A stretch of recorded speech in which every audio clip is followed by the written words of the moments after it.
Estuvimos viendo hace algunos días lo que era la consolidación y que cuál era el deseo de Dios. El deseo de Dios es que se conviertan y que permanezcan, que ninguno se pierda. Y dijimos esta frase: Dios quiere ganar a los perdidos, pero no quiere perder a los ganados. Y utilizamos un versículo de fondo que fue Mateo 9, versículos del 35 al 38, donde hablamos cómo el Señor lo seguía la multitud y al él ver la gente que estaba desamparada y dispersa como ovejas sin pastor, tuvo compasión de ellos. Dos cosas sucedieron allí, dos cosas especiales. La primera, ¿qué fue lo que el Señor vio? La primera fue que la gente estaba desamparada. En otras palabras, estaba descuidada. Eran creyentes, pero estaban descuidados. Y la otra era que estaban dispersos. Es decir, estaban fuera del rebaño. No tenían un lugar, no tenían una identidad con un sitio. Estaban desamparados y estaban dispersos. Es por eso que Jesús, cuando empieza Mateo 10, empieza tomando los 12 hombres que él escogió y enviándolos a hacer la obra para que esas ovejas desamparadas y dispersas se recuperen. Hoy vamos a ver otra etapa diferente. Hoy vamos a hablar de cómo prepararnos para consolidar. Y usted podría pensar que esta es una charla técnica y no lo es. Prepararse para consolidar no es otra cosa que lo que hablamos en la primera clase. Es que usted pueda colocar en su corazón y hacer parte de su vida y un estilo de su vida el consolidar. Así que vamos a prepararnos. ¿Cómo el Señor nos orienta a nosotros para prepararnos para consolidar? Fíjese usted en una persona que llega nueva a la iglesia. Quizás ese día la alabanza fue la mejor, la palabra que fue impartida fue la mejor y esa persona fue tocada por el Espíritu Santo de Dios, iba a recibir al Señor. Pero es una persona que está desorientada. Primero, no conoce a nadie, no sabe a dónde dirigirse, no sabe qué parte sigue en el proceso. Entra y es un llanero solitario de la fe. Entra y sale de un templo sin saber para dónde va. Cuando llega la confrontación a su vida, producto de la obra de Dios, entonces empieza a buscar una solución. Y la iglesia tradicional se ha inventado algunos elementos como son, por ejemplo, la consejería, los departamentos de consejería. Válido, lo que quiero decirle a ustedes es que eso no fue lo que Jesús hizo. El modelo de Jesús claramente nos muestra cómo Jesús nombró a 12 para que consolidaran la vida de esas personas y las cuidaran. Eso fue lo que hizo el Señor. Los envió para que no se perdiera la mies, porque la mies era mucha. Cuando una madre tiene un bebé, en el momento que ese bebé llega aquí, inmediatamente recae sobre ella una inmensa responsabilidad. ¿Quién mejor para conocer a un hijo que su propia madre? Cuando un hijo llora, hasta la forma en que llora, ya la madre reconoce por qué lo hace. La madre reconoce cuando su bebé tiene hambre, cuando su bebé tiene sueño, cuando su bebé está mojado. O sea, alguna cosa, siempre la madre va a estar allí y conoce claramente a su hijo. Los que llegan a la iglesia por primera vez son bebés espirituales que necesitan ser cuidados y alimentados de la misma cuidadosa forma que lo es un bebé normal. La consolidación como tal es para aquellos que están dispuestos a dar su vida por los demás, tal como lo hace una madre. Así que esa es la primera pregunta que usted tiene que hacerse, es ¿cuánto de usted está dispuesto a dar para ver los resultados y la gloria de Dios puesta en la vida de otras personas? Otro ejemplo, usted ha visto cuando la gente va a un encuentro con Dios, a un retiro espiritual, es increíble, la gente va a un encuentro y sale de aquí con una cara de limón con sal. Increíble, duros, no quieren ir, pero allá van. Pero cuando llegan, ¿cómo llegan? Llegan suavizados por la palabra, llegan enternecidos por lo que Dios ha hecho en su vida, llegan renovados en la palabra. De la misma manera sucede cuando estamos nosotros consolidando la vida de alguien. Cuando nosotros estamos consolidando la vida de Dios, lo que Dios está viendo de nosotros es cuál es el amor que nosotros desarrollamos por las otras personas. Y podemos ver el mismo milagro de ver un rostro que se va transformando. ¿Sabe una cosa? La manera en que Dios nos prueba en nuestro carácter y fe es a través de la gente. Ese siempre ha sido el método del Señor y seguirá siendo. La gente siempre será el método de Dios. ¿Por qué no vamos en nuestras Biblias para hablar un poquitico más de este tema de preparándonos para consolidar? Y vamos a Filipenses 1. Vamos a ir a Filipenses 1. Y vamos a ir allí mismo al versículo 1 de Filipenses. Dice: Pablo y Timoteo, siervos de Cristo Jesús, a todos los santos en Cristo Jesús que están en Filipos, junto con los obispos y diáconos. Que Dios nuestro Padre y el Señor Jesucristo les conceda gracia y paz. Doy gracias a mi Dios cada vez que me acuerdo de ustedes, en todas mis oraciones por todos ustedes. Siempre oro con alegría. ¿Qué era lo que sentía Pablo? Una inmensa alegría por la gente que Dios le había dado. En esta hora de Filipenses, lo primero que manifiesta en su corazón es la alegría por tenerlos, por poder orar por ellos, por tenerlos dentro de ellos y por verlos consolidarse en el reino de los cielos. La pregunta es, ¿siente usted gozo cuando una persona se ha convertido? Si usted siente ese gozo, usted está en un camino correcto, porque no hay nada más maravilloso que ver que una persona sea transformada por el amor de Dios en la vida de ellos. Sigamos ahí leyendo en el versículo 5. Porque han participado en el Evangelio desde el primer día hasta ahora. Estoy convencido de esto. El que comenzó tan buena obra en ustedes, la irá perfeccionando hasta el día de Cristo Jesús. Dice que él, a pesar de las pruebas, les seguía amando y esperaba lo mejor de ellos. Cuando estuvimos viendo la estructura de un grupo de vida, aprendimos una cosa, es que quien da el crecimiento es el Señor, y quien agrega personas en nuestros grupos y aún en la iglesia es el Señor. Imagínese usted, el Señor agrega a las personas de la iglesia, agrega a las personas de nuestros grupos, y también es quien finalmente va a dar cuenta del crecimiento de esas personas. Nosotros tenemos que sembrar y regar. Ese es el trabajo en la consolidación. Sembrar y regar y asegurar que esa planta que Dios ha sembrado dé fruto. Y fruto en abundancia, que es lo que quiere el Señor. Muchas personas y muchos líderes, cuando ven que aparecen las dificultades en medio de sus discípulos, los dejan. Y no es lo correcto, no es lo que Dios haría. Siempre que usted vea dificultades en medio de ellos, entienda una cosa, están librando una batalla y en ese momento está siendo probado su liderazgo delante de ellos. Es el momento de estar con ellos, es el momento de mostrar las promesas de Dios.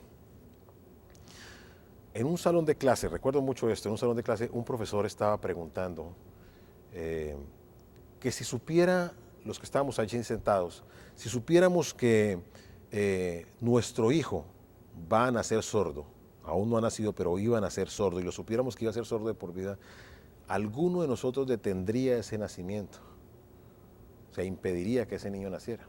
Increíblemente en ese salón 2 o 3 personas levantaron la mano, y el maestro les dijo, qué pena con ustedes, ustedes hubieran matado a un Beethoven. Es la verdad. Nosotros no podemos estar viendo las dificultades en medio de la gente. Tenemos que ver es lo que Dios quiere hacer con ellas, porque Dios es el que se va a glorificar en la vida de otros. ¿Qué tal que Ananías se hubiera negado a ir a donde estaba Pablo? No tendríamos un Pablo. Y Pablo estaba hecho para conquistar Asia para Cristo. Así son muchas de las personas que tenemos en medio de nuestros grupos hoy en día. Tienen un futuro que solamente Dios lo conoce. Usted asegúrese de ser una parte sólida del futuro de ese nuevo cristiano. Mire esta historia que es totalmente real. Al comienzo del siglo XX había una campaña evangelística desarrollada aquí en los Estados Unidos, mediante lo cual los predicadores de ese entonces se iban por todas las ciudades del país con carpas. E iban instalando esas carpas en las diversas poblaciones e iban llevando la palabra de Dios en esas poblaciones por 3 o 4 días seguidos. En una de estas poblaciones llegó, eso se llamaba redescubriendo la Biblia, era más o menos reuniones para redescubrir la Biblia, revival meeting, lo llamaban ellos. Y en esa reunión, en cierta reunión en cierta población, el predicador empezó a predicar. A esa reunión fue mucha gente y fueron llevados 2 niños que no querían ir, pero que les tocó ir. Estos niños, para no tener carga con la prédica que estaban escuchando, decidieron hacerse en la última fila del lugar de la carpa. Pero el predicador se dirigió casi todo el tiempo hacia la última fila de la carpa. Los niños, obviamente cansados de ser todo el tiempo desafiados por esa palabra y sabiendo que tenían que regresar al siguiente día, optaron por cambiarse de lugar. Así que al siguiente día optaron por hacerse detrás de una columna, donde muy posiblemente quedarían cubiertos y no los iban a ver. Pero al siguiente día el predicador cambió su ubicación y sencillamente lo que dictó era a las personas que estaban detrás de esa columna. Otra vez los muchachos desafiados en esto dijeron, aquí no hay de otra, tenemos que hacernos en los coros que están atrás del escenario.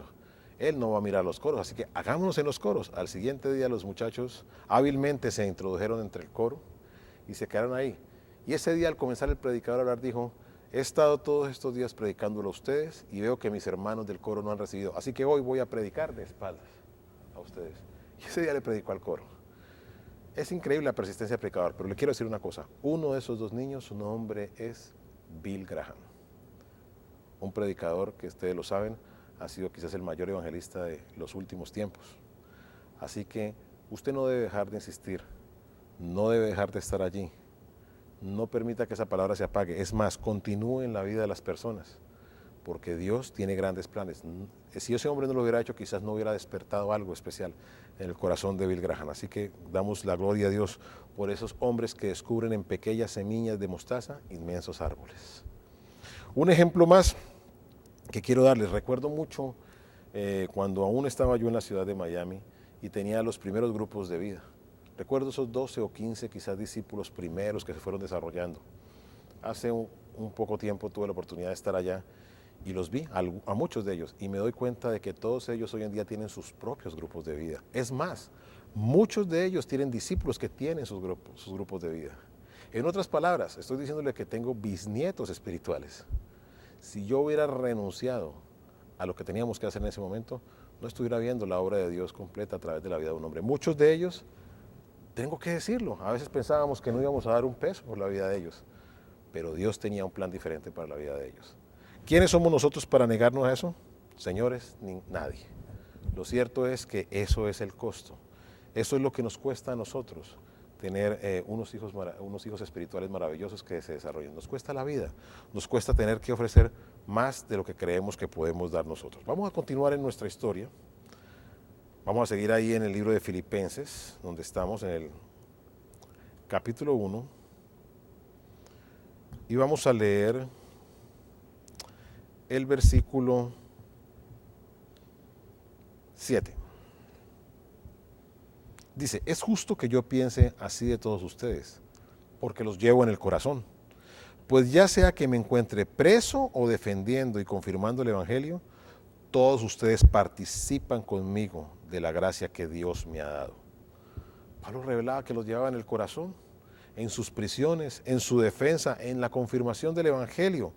Pablo llegó a identificarse con ellos de tal manera que eran parte integral de su vida, eran participantes de todas sus cosas. Ellos participaban de los desvelos, de los ayunos, de todo. Haga de sus discípulos una parte importante de su vida, de su oración diaria, de su comunión con Dios. Póngalos delante de la presencia de Dios todo el tiempo. Finalmente Dios se los ha entregado a usted. Dígale a Dios que los vea a usted florecer. Si usted lleva a una persona en su corazón, yo le aseguro que a usted dedicarle esos 15 minutos a una llamada, dedicarle media hora a una cita, no le va a costar trabajo. Esto es para la gente que ama realmente. Si usted ama con una pasión real y de verdad, esto no va a ser ningún problema para usted. Consolidar es para gente que ama, para gente que lleva a la gente en el corazón. Vayan conmigo a esta parte de la Biblia. Segunda de Corintios. Y vamos al capítulo 11, versículo 27. He pasado muchos trabajos y fatigas, y muchas veces me he quedado sin dormir. He sufrido hambre y sed, y muchas veces me he quedado en ayunas. He sufrido frío y desnudez, y como si fuera poco, cada día pesa sobre mí la preocupación por todas las iglesias. Cuando alguien se siente débil, ¿no comparto yo su debilidad? Y cuando a alguien se le hace tropezar, ¿no ardo yo de indignación? Qué tremendo, Pablo. Pablo hacía suyo lo que la gente... Mire, Dios le agrega carga por las personas que usted le da. Y eso es de Dios, que usted tenga esa carga por esas personas. Dígale a Dios que no permita que usted esté tranquilo e inmune a las cosas que le pasan a la gente que está a su alrededor. Todo lo contrario, que Dios ponga carga para que usted en oración y aún en acción, usted pueda ser partícipe de la solución a los problemas de las personas. Dios tiene una solución para esas personas, pero sería importante que usted participara de esos momentos. Mire lo que dice ahorita, y quiero complementar esta parte con lo que está en el siguiente capítulo de 2 de Corintios. Vaya conmigo ahí al capítulo 12, hasta el versículo 14. Dice así, miren que por tercera vez estoy listo para visitarlos, y no les seré una carga, pues no me interesa lo que ustedes tienen, sino lo que ustedes son. ¿Qué nos debe interesar de la gente? No lo que tienen, es lo que son. Después de todo, no No son los hijos los que deben ahorrar para los padres, sino los padres para los hijos. Así que de buena gana gastaré todo lo que tengo y hasta yo mismo me desgastaré del todo por ustedes. Si los amo hasta el extremo, ¿me amarán menos? Ese era Pablo. Dice, yo aún con placer gastaré de lo mío. Diga conmigo esto, para discipular tengo que gastar aún lo mío. Dígalo, para discipular tengo que gastar aún lo mío. Qué tremendo. Pablo dice que tenía que pagar, que prefería pagar con tal de ver que sus vidas fueran transformadas, que él mismo se gastaría por la vida de otros. Una vez escuché esta declaración y creo que es una declaración cierta. Dios nos da las fuerzas. ¿Para qué? Para hacer su obra. Aunque usted puede utilizarlos para hacer su obra. O incluso usted puede utilizar las fuerzas para hacer pereza. De cualquier manera, usted se va a gastar las fuerzas. Creo que el asunto es en qué las va a gastar. Prefiere usted siempre gastarlos en la obra del Señor. Aún el libro de Apocalipsis dice que Él es digno de recibir la honra, la gloria, las riquezas y también las fuerzas. Y Pablo sabía eso. Por eso Pablo entregaba todo de sí y no tenía duda alguna, porque sabía que Dios era digno de recibir eso de él. Pablo hablaba de sus coronas. ¿Sabe quiénes son las verdaderas coronas de nosotros? Usted que está ahí tratando de prepararse para dar de lo que Dios le está haciendo en su vida, ¿saben cuáles son las coronas nuestras? Las personas. Cada uno de esos discípulos, cada una de esas personas que hemos visto salir avanti, son las coronas que adornan nuestra vida. Son las coronas también que presentaremos al Señor el día de mañana. El día de mañana presentaremos nuestras coronas y son todos esos sacrificios y todas estas cosas que hemos hecho por ellas. Son verdaderos premios para nuestra vida. No hay mejor recompensa que esta, que ver hombres restaurados, hogares que han vuelto a ser establecidos, vidas que realmente se transforman. Pregunto yo, ¿en qué inviertes tus fuerzas? Piensa, ¿en qué quieres invertir tus fuerzas? Recuerdo, investigando un poco acerca de la consolidación, en cierta ocasión fui a Orlando, a una iglesia en Orlando, una iglesia grande. Y cuando empezó el proceso de registración de los nuevos invitados, pues yo pasé al frente. Quería averiguar qué era lo que estaba sucediendo ahí. Y efectivamente me llenaron una ficha de consolidación, tomaron mis datos. Una de las personas que estaba ahí averiguó por cuáles eran mis días en que yo más tiempo tenía. Y ya le había dicho que no vivía en Orlando, que vivía en ese momento, yo vivía en Miami. Que yo vivía en Miami. Él no le importó, él sencillamente tomó los datos. Como a la semana quizás, justamente en esos días en que yo tenía tiempo, me suena el teléfono y increíblemente era esta persona. Y me dice, estoy aquí en Miami, estoy cerca por el lado de tu casa, quiero visitarte. A mí, yo sentí pena. Cuando él llegué le expliqué que yo quería aprender más del proceso de consolidación y que ya pertenecía a otra iglesia.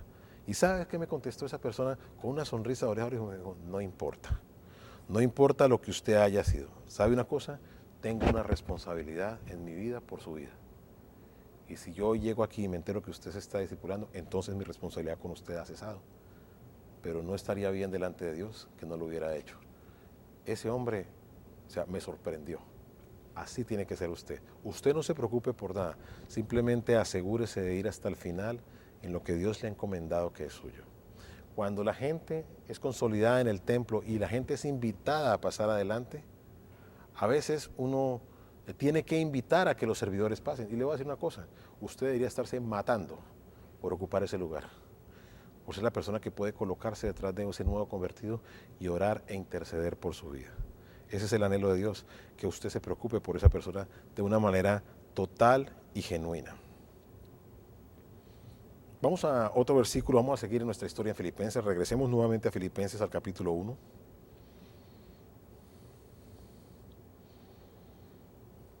Vamos al versículo 8.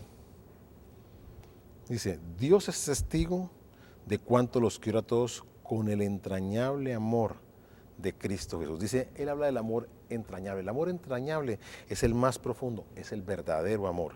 Es aquel que se tiene, voy a leerlo como lo tengo aquí, es de lo más hondo del corazón. Es el amor que nos conmueve y nos impulsa por sobre todas las cosas a bramar o a perseguir a algo o a alguien.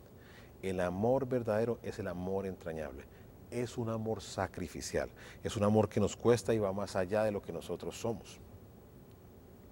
En su material usted tiene ahí escrito lo que dice Primera de Tesalonicenses 2:8, que dice, tan grande es nuestro afecto, está hablando nuevamente Pablo, por vosotros, que hubiéramos querido entregaros no solo el Evangelio de Dios, sino también nuestras propias vidas, porque habéis llegado a sernos muy queridos. Y mire cómo lo dice en Juan 15:13 el Señor. Dice, nadie tiene mayor amor que este, que uno que ponga su vida por sus amigos. Mire, Señor, cuando usted predica el Evangelio, la gente tiene la oportunidad de ser salva. Pero cuando usted decide dar la vida por otros, las personas tienen la oportunidad de ser discipuladas. Y nuestra intención es discipular gente. Para poderlo hacer solamente lo podemos hacer entregando genuinamente nuestras vidas. Vamos con el versículo 9 de Filipenses 1 nuevamente. Esto es lo que pido en oración, que el amor de ustedes abunde cada vez más en conocimiento y en buen juicio.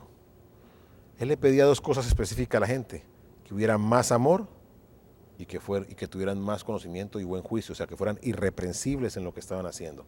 ¿Y cómo lo pedía él? En oración. Una de las cosas importantes en la cual nosotros estamos preparados para consolidar es a través de la intercesión. Usted tiene un tiempo de intimidad con Dios, usted tiene un tiempo devocional con Dios, usted tiene tiempos de oración. Siempre lleve a sus discípulos a esos tiempos. La intercesión es la mejor herramienta. Además, usted tiene que decir lo que decíamos la vez pasada. Señor, mira, no es tu voluntad que ninguno de estos hombres se pierda, pues que no sea la mía, Señor. Y que el Señor te ayude y te dé la fortaleza para seguir adelante con esa parte. Quiero terminar con algo. Si usted va al libro de Romanos, va a Corinto, los libros de Corintios, al libro de Efesios, al libro de Filipenses, al libro de Colosenses, al libro de Tesalonicenses, a los libros que escribió Pablo, en todos hay un expreso, amoroso saludo de Pablo a las ciudades donde estuviera. Hubiera las dificultades que hubiera en ese lugar, siempre Pablo. Quiero darle simplemente un par de ejemplos. Uno que está escrito en Romanos. Romanos 1. En el versículo 8 dice así, en primer lugar, por medio de Jesucristo, doy gracias a mi Dios por todos ustedes, pues en el mundo entero se habla bien de su fe. Dios, a quien sirvo de corazón predicando el Evangelio de su Hijo, me es testigo de que los recuerdo a ustedes sin cesar. Siempre pido en mis oraciones que si es la voluntad de Dios, por fin se me abra ahora el camino para ir a visitaros. Tremendo, siempre Pablo, estoy hablando de Romanos, hace un momento les estuve hablando de lo que era el libro de Efesios. Ahora les voy a leer un ejemplo en el libro de Colosenses. Colosenses 1, versículo 3. Dice así, siempre que oramos por ustedes damos gracias a Dios, el Padre de nuestro Señor Jesucristo, pues hemos recibido noticias de su fe en Cristo Jesús y del amor que tienen por todos los santos.